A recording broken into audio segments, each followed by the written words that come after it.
Purihin natin si Jesus, Maria at Jose. Narito na naman ang inyong lingkod, Father Bob, isang paring Carmelita. Kumusta naman kayong lahat? Sana nasa mabuting kalagayan kayo at ang aking dalangin palagi na magkaroon kayo ng mabubuting kalusugan at kaligayahan sa inyong buhay sa likod ng mga maraming pagsubok. At ang aking dalangin na maging mabunga palagi ang inyong mga pagsisikap, lalong-lalo na ang inyong mga pagninilay. Amen? Ngayon ay araw ng Martes.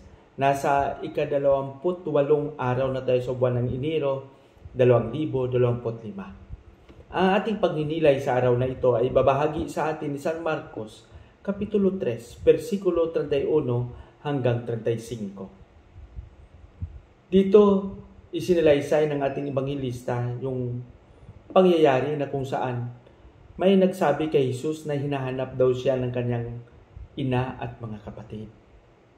Kaya sabi ni Jesus, sino ba ang aking ina at ang mga kapatid? Kaya sabi niya, ang aking ina at ang mga kapatid ay siyang mga tumatalima sa kalooban ng Diyos.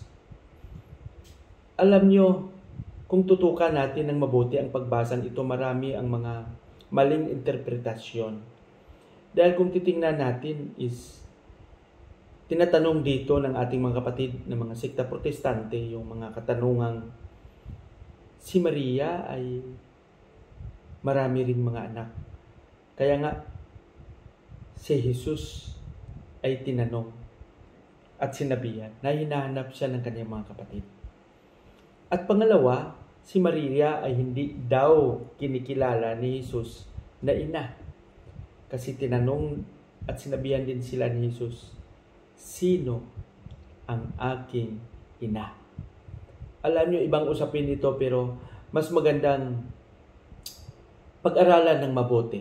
No? Kasi alam niyo sa pag-unawa ng mga pagbasa, may tatlo tayong dapat pwedeng i-consider. Ito yung tinatawag natin na the historical context, the cultural context, and the textual context. Hindi pwede na kung ano lang ang ating nabasa, yun na ang ating pagkaunawa.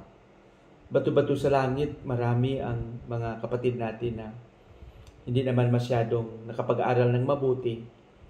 At kung ano na lang ang nabasa at nakabasa lang sila, akala nila yun na yun.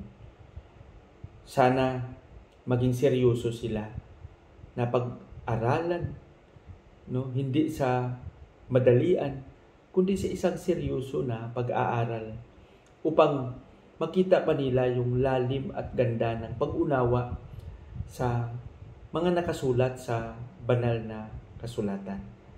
Kaya balikan natin ang ating ebanghelyo. Nang gusto lang ipaabot ni Jesus sa ating pagbasa sa araw na ito, na lahat ng mga tao na gumagawa ng kabutihan, na sumusunod sa kalooban ng Diyos, ayun ay kabahagi ng kanyang isang pananaw na pamilya, no? Isang pamilya, isang simbahan, isang komunidad na kung saan ang lahat ay may ugnayan.